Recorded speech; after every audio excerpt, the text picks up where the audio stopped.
Chairman Hill, welcome home. Glad to be in Nashville, Vegas. And I'm Vegas. not even a bridesmaid. I'm not going to see you downtown later on one of those buses going by now? I don't do $35 for a scotch and water, but you can go to the Gulch and find one, absolutely.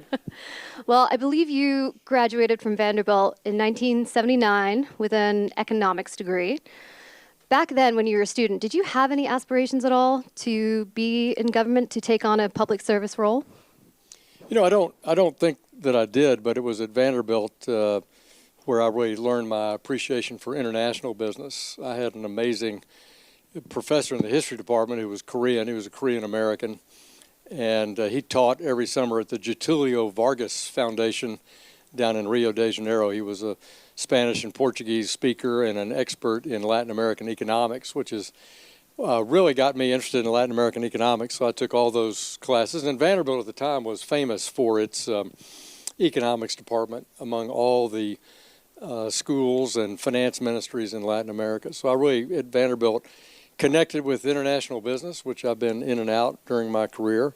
And I'd say in macroeconomics, I really fell in love with the idea of how government's responsibility worked, and I developed my, say, conservative political leanings while at Vanderbilt in terms of in the mid-'70s, coming out of the Ford and Nixon overspending and the recession following the oil crisis, and the Carter administration was the beginning of actually deregulation in the country. And so we had speakers on campus that really inspired me. Phil Crane, who was a member of Congress from Chicago at that time. His brother was in Congress as well. This is before Phil Crane got into trouble. You can Google and find out about that later. But Phil Crane had written a book about the sum of good government, and that was what we talked about when he was on campus here some 50 years ago, and it got me really interested in sort of that Jack Kemp, Phil Crane philosophical outlook that was pervasive in the 70s. Now, back then, there were no crypto, blockchain, digital asset courses being taught, but now it's a little bit different. I think the times are catching up. I don't think there's, correct me if I'm wrong, Yesha, but I don't think there's any crypto-specific courses being taught, at least in the core curriculum, but it's much more of a sort of outside extracurricular activity, at least in some of these schools. But with Vanderbilt specifically, do you think, and other schools as well, but do you think that crypto now, blockchain technology, should be being taught as core curriculum in places like law schools, business schools, especially as it's coming into the policy conversation, as Congress is writing the rules, it's becoming such a big part of the emerging economy? Well, as we've talked before, Eleanor, people always ask me, well, how did you get interested in distributed ledger technology or crypto or decentralized finance generally? And the real answer to that is I've always been interested in technology and how it reduces costs, increases customer service, increases accountability, all during my financial services career, including using technology to find new businesses and serve people differently. And I've done that twice in my career, where I've used the technology to essentially invent a new way of doing business. So that's always been my first attraction. But with that said, the answer is an easy yes, because converting a paper-based analog system to a digital system using our existing operating systems now can be done in a decentralized distributed ledger system. And why would you want to not study that in detail and compare and contrast those systems, the costs and benefits of them? And students need to get out of school with that knowledge, just like they need to have real use of AI and real use of cyber protection before they go into the private sector.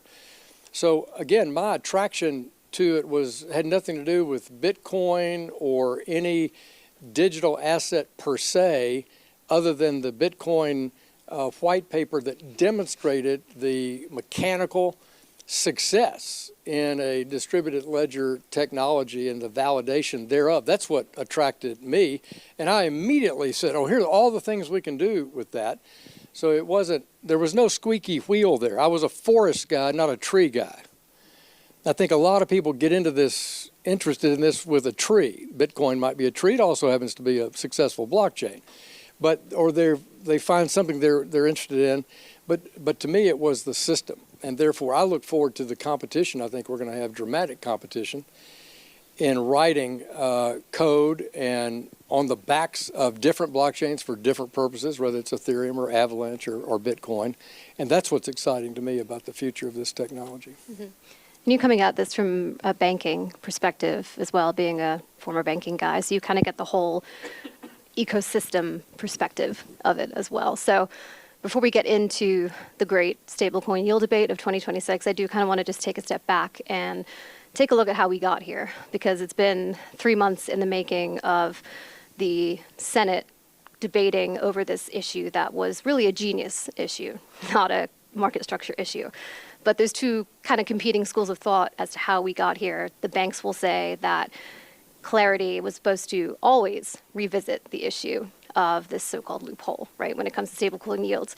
Crypto will say, oh no, this was completely buttoned up in genius, and it was done, and we are now relitigating the issue. Which is the right narrative? Well, you won't get me to answer that question directly. I'm going to try. Because I don't know that it has a direct answer. Honestly, we passed Genius in the House with a very solid vote, 300 votes in round numbers. That's very unusual in the House. We asked the Senate to consider some changes to Genius, which they verbally invited us that they would consider those. And we put those in Clarity. We passed Clarity with 78 Democratic votes in the House. So whether people think it's, there is no final, legislative proposal until it's on its way enrolled by the House and Senate on its way down to 1600 Pennsylvania Avenue. So I would say just because we passed that doesn't mean that senators don't have the ability to, sort through that, take new testimony, and think through the direction. So I'm just not stunned by that. We did pass that bill in July, and it's now April. So the part I would not characterize as it's 3 months debate. It's been a debate going on since, the middle of July last year, once we passed both Genius and Clarity. But I have every confidence that senators on both sides of the aisle know these issues. They've now come ashore on these issues. And to the audience that's not deeply involved in the legislative process, the House has been working on digital assets policy for 10 years and intensively for 6 years, so 3 Congresses, putting forward bills, debating those bills, taking those votes in the House committees, and going across the House floor twice. In the previous conference, we had an excellent bipartisan vote on my FIT 21 bill back, now almost 3 years ago. And then we had last year's vote on Clarity and Genius. So to some degree, the senators have to come along and go through the stages of due diligence and question answering. And that's how our system's built. So it's not for me to complain about that. I think it's fine, although time is of the essence, and so I hope that they can reach a conclusion soon. Let me reframe the question a little bit. Are you surprised that this issue was revisited in Clarity and that it's taken so long? I'd say no, based on the public positions of some people in the debate, where it's a challenging debate based on those public positions.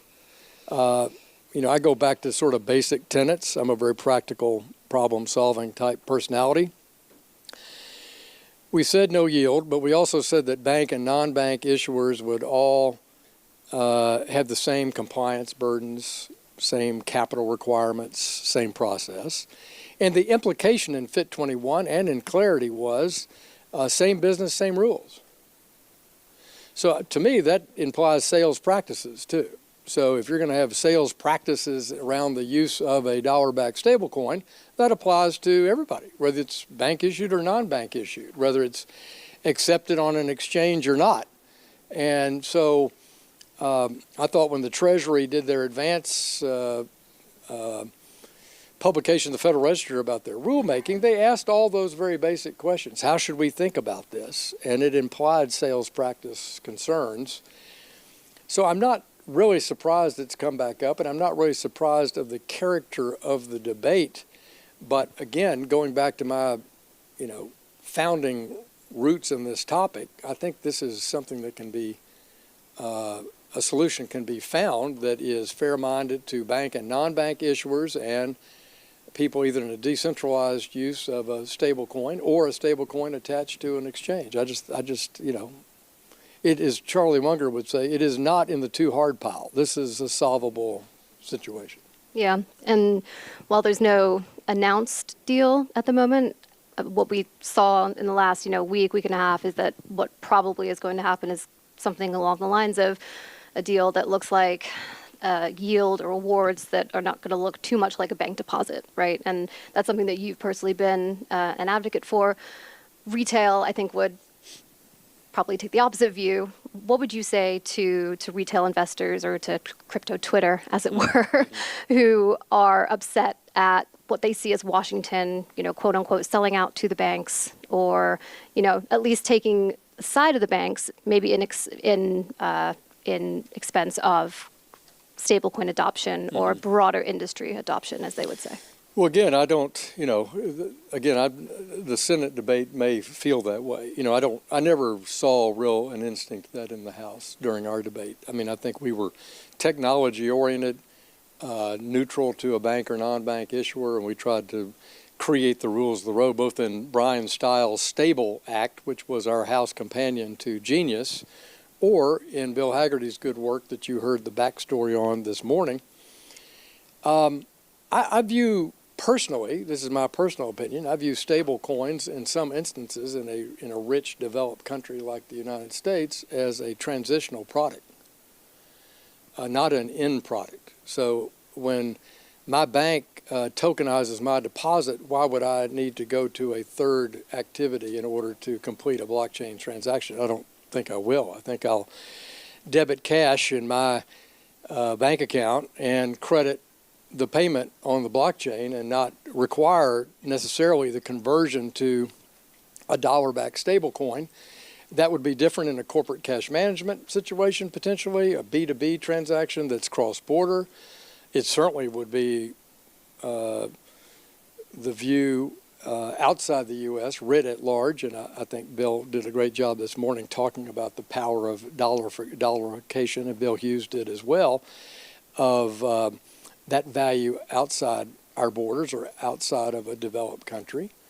So I don't think there's a sellout here. I think there's an effort by the Congress to craft basic rules for the use of a dollar-backed stablecoin and market structure to facilitate innovation in America, to promote innovation in America, and that will inure to the benefit of a hardcore DeFi-only retail investor, or to the corporate treasurer's office who's trying to do a whole new accounts payable and receivable system on a blockchain globally that may settle nightly 7 days a week in a U.S. dollar-backed stablecoin. So I view this, I guess, much more cup half full, but I don't spend my day on X, so my attitude's a happy one. Lucky you. It's happy. Yeah, Do you think payment utility alone for stablecoins is enough to encourage adoption over some of these banking products?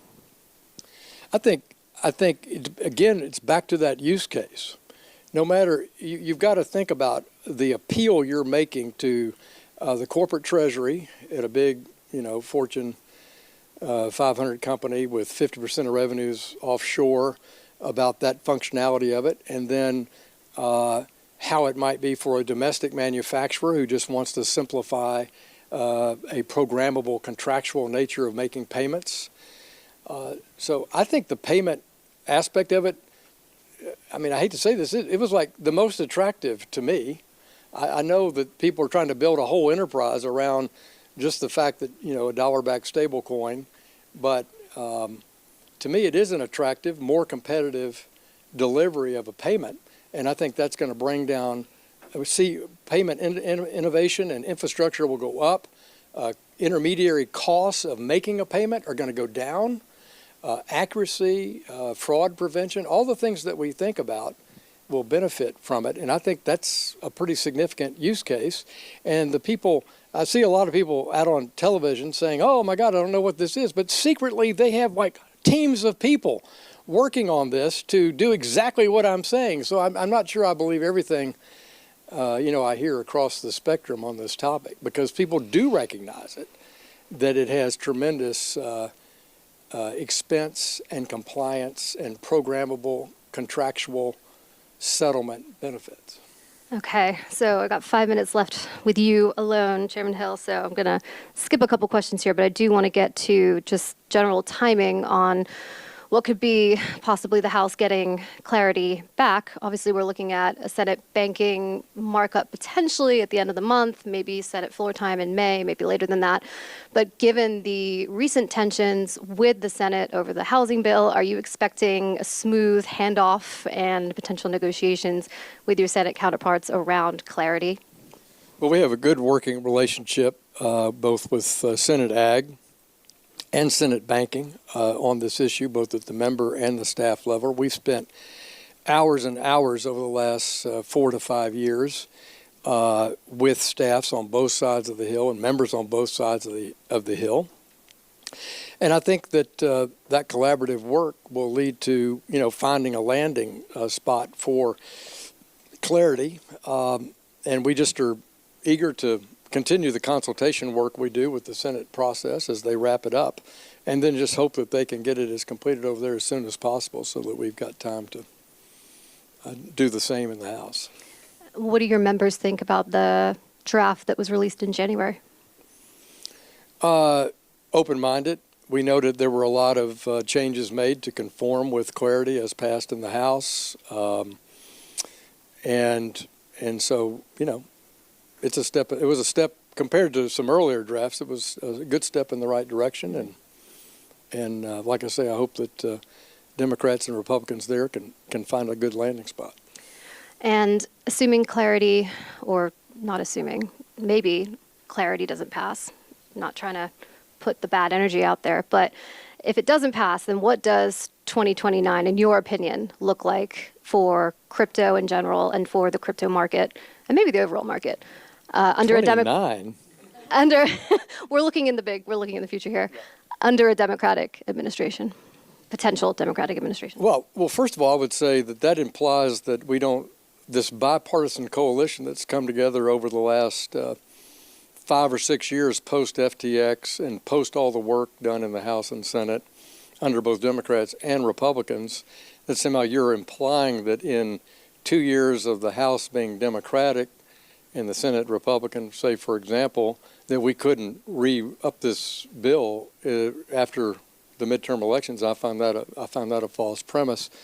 I remind you that, Democrat leadership supported clarity and supported Genius. Nancy Pelosi, Hakeem Jeffries, Senator Schumer support having the rules of the road in a market structure bill, and they support a U.S. dollar-backed stablecoin. So I would first say that regardless of the midterm elections, if for some reason clarity does not pass, we're going to make every effort to pass it, starting in January next year, or in the lame duck session, depending on how that turns out. So I'm just not that pessimistic. And as to 2029, it depends on who's elected president. And I don't have a crystal ball, and, we'll have to wait and see. Fair enough. But you think change in the House in November, that won't affect market structure if it doesn't pass before then? I think you're going to irritate, almost 50% of the House Democrats if you shut it down. All right. So, I'm, again, demonstrating I'm a cup half full guy, Yeah. So. I went to Vanderbilt. Come on. All right. Well, with that in mind, maybe we should invite another optimist up on stage. Rep Timmons, come on up. I always use the story of Canon and Kodak as the analogy to where we are right now. So everybody in this room has a cell phone in their pocket that has a camera on it. Kodak obviously did not adapt, and they filed bankruptcy, and they currently have like $1 billion market cap. Canon did not file bankruptcy. They're currently about $40 billion market cap. So they adapted. And so what we're seeing right now is the Canons and the Kodaks trying to legislatively protect market share. And I think that that's a bad idea, because this is going to get solved somewhere on the planet, and we need to make sure that the U.S. is the center of the global economy. So I understand that the interest pushing this yield conversation are concerned about the future. I would be too if I was them. But be Canon, don't be Kodak. I like it. And how do you feel about the potential change in say the Democrats take that back the House in November? I've been in Congress now for 7 years and 5 months. It's like a reverse prison sentence. You know when you got there. So I have seen, I have seen, when I first started out under the second 2 years of President Trump's administration, this was just an emerging discussion. And once the Biden administration took over, and just whether it's regulation by enforcement or just outright antagonism towards the entire digital assets industry, it caused a pushback.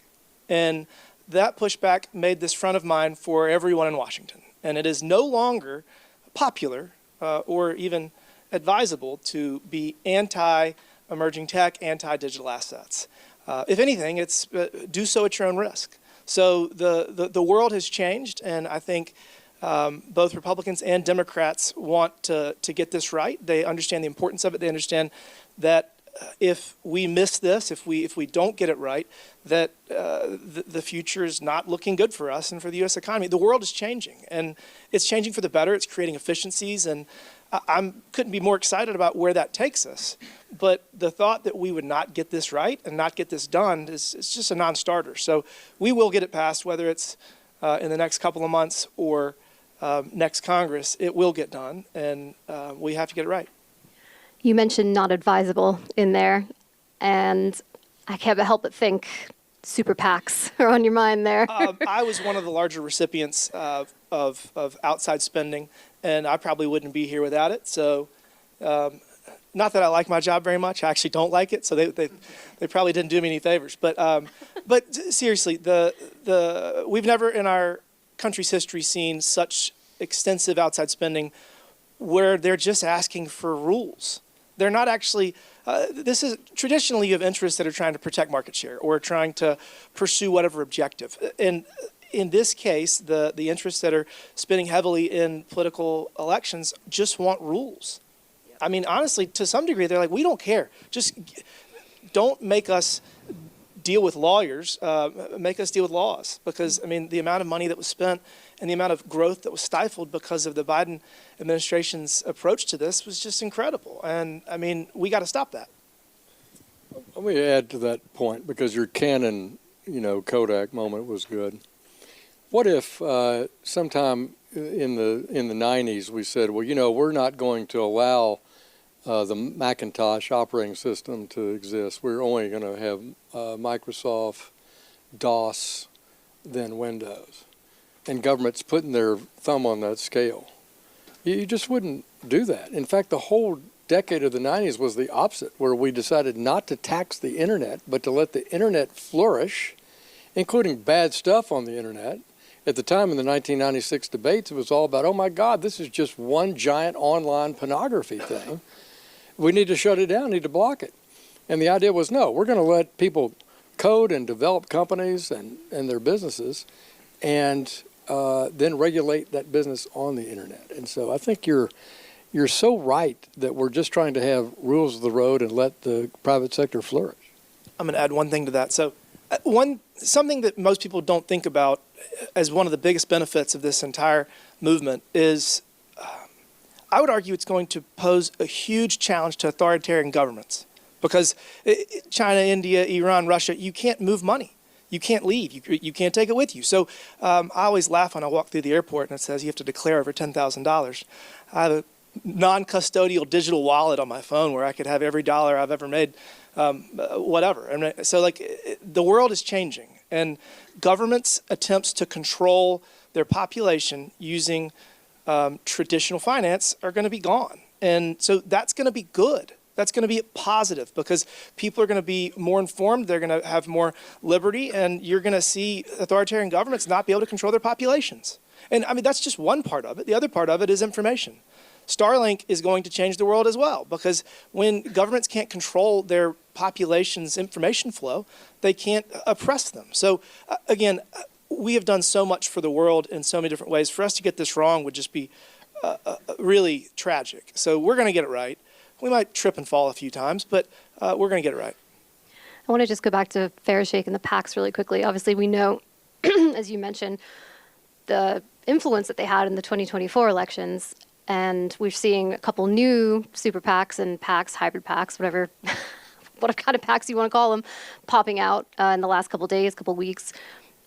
I don't think you guys are going to be affected negatively by these PACs. Obviously, you're pro-crypto. You're here at crypto conferences. You talk all the time. And you've rolled out incredible legislation geared towards crypto.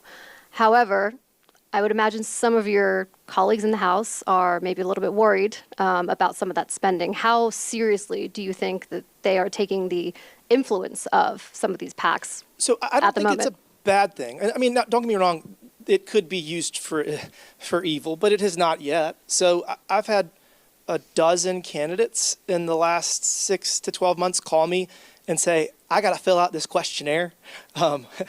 What does this question mean? And Stand with crypto what do I questionnaire. not want to say to answer this question? Because, I mean, a lot of it is education. And so all these candidates, one, they're just running for whatever reason they're running, but it has become a landmine that you don't want to step on. And again, I think the most important thing here is that they just want rules. They want rules, and this is the future. So for us to try to legislatively protect Kodak and Canon and not make them compete is insane. So, I mean, we've got to be the center of the global economy, and that's what we're doing. And again, I think it's a good thing.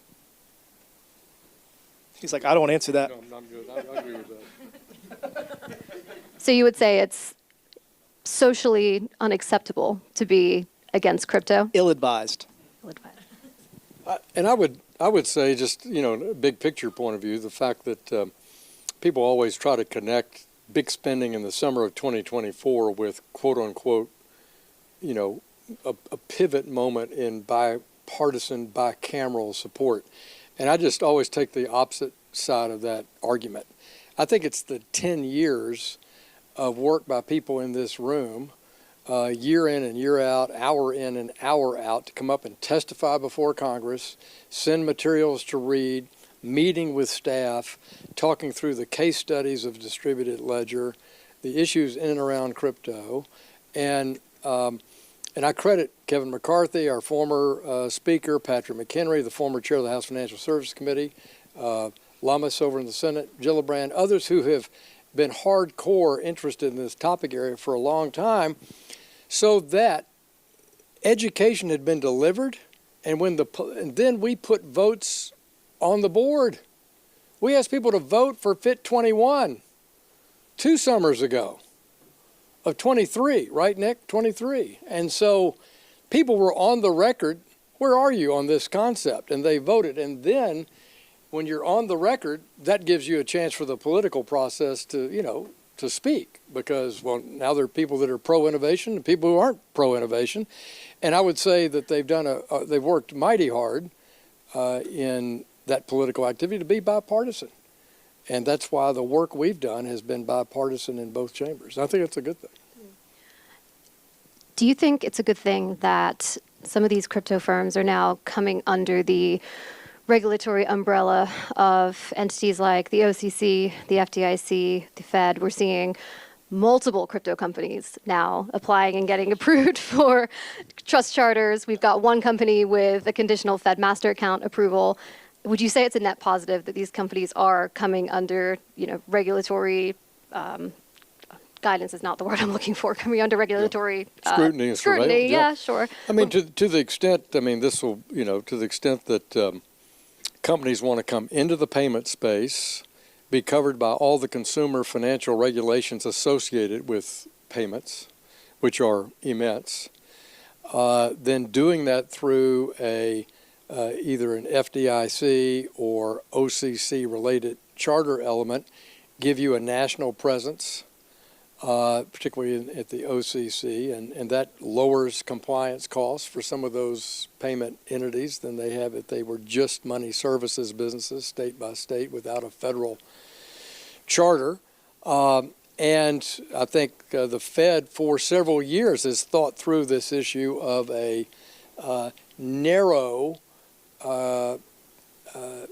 Fed bank account, which does not mean 13D authority for the safety net or any of that. It's purely a flow of funds issue. And is that a good thing or a bad thing? And that's what the Fed is considering. And they, as you say, they've given a conditional yes on that.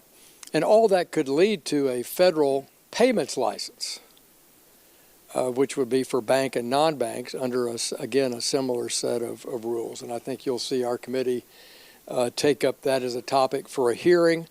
I think you saw as the Biden administration exited, stage left, Nellie Lang, the Undersecretary for Treasury, gave a long, very interesting speech about the need for a national payments license before she went back to Brookings. So I think this is sort of where that conversation's going. And again, I'll repeat, to be inside that system under that rule and oversight, I think contributes to trust and safety in the device, in the ecosystem. But it speaks to just what my friend from South Carolina said, is this is why we have to get it right, and we have to get our market structure bill passed so that all this has the right environment to innovate and expand and keep that business, here in the U.S.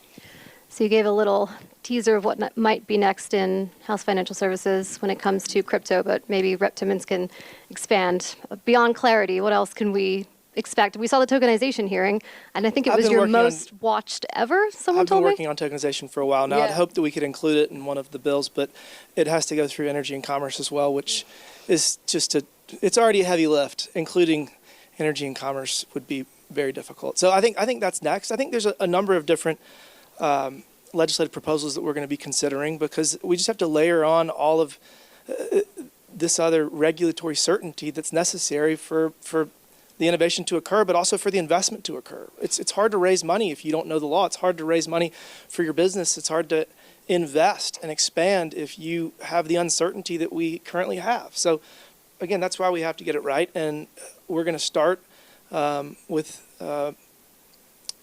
Genius and Clarity, and we're going to get that right, and then we're going to layer additional legislative proposals on top of that as we can agree to. And I believe, so if you win in the midterms, this will be your last run? Yeah. I told my You don't like it, huh? 10 years was plenty. I had a full head of hair when I got elected. And Chairman Hill, if you win again in November, you plan to serve another full 2 years? I do. Okay. Look forward to being chairman of the House Financial Services Committee next January and continuing this work. And I think some of those themes William has touched on. He's been such a great leader on our committee, and particularly on this topic. He's been a very active contributor to our debates and in passing our stable bill out of committee and also getting clarity out of committee, and appreciate your consistent leadership. Tokenization is an important issue, and that's why we did our full committee hearing. We've done a lot of roundtables and staff and member education on it. And what I like about it is, 2 years ago, people were talking about tokenization, and, it was some fairly small groups of people doing specialty things and thinking about it in the context of their own business. And you flash forward to today, and as we approach this summer of 2026, our semi-quincentennial summer as an independent nation, everybody's talking about tokenization, and not just in the securities market, but as you point out, in non-security applications too. And I want to do a series of hearings. We've already had one, and I think what Paul Atkins, who you'll hear from in just a few minutes, and Chairman Seelig noted, is working collaboratively. We can look and see in tokenization what do we need to do in education of members? What do we need to do in education of the regulatory system? What do we need to do, if anything, legislatively vis-a-vis actually a law modification compared to just making sure that we have clear, collaborative, harmonized approaches in our two principal regulatory elements? So I think that's going to be a really excellent theme. And then William and I have a great colleague, Max Miller, who is working on House Ways and Means to try to also have the mirror collaboration on clarity from a tax point of view, on holding and using digital assets, which I think is very important. Cynthia Lummis also has been a leader on that in the Senate. So we can't predict the track of how Ways and Means is working or not working on it. I do think that's another area that we need to have legislative agreement on and move forward as well. I think that too will add to the innovation push and the holding this innovation in the U.S. push. Great. Before we go to audience Q&A, I have one more question for you, Chairman Hill. It might be a little spicy, so don't get mad at me. But say the House does turn blue in November, then what does a Maxine Waters-led House Financial Services Committee look like for crypto? Well, let's give then Chair Waters a little credit during the Libra experiment at Facebook and the collapse of FTX and the meme stock craze. Those were all events that took place under her chairmanship, if my memory's right. And her staff is experienced in this topic. And then don't forget her members are, as you heard Senator Haggerty say today, it's kind of 50-50 over there. And there are pro-innovation, pro-digital assets ecosystem, market structure, dollar-backed stablecoin, privacy, all the things we've talked about today, Democrats. And I think they will be empowered to argue in their caucuses, their private meetings with Mrs. Waters, that this is an important thing to get right for the country.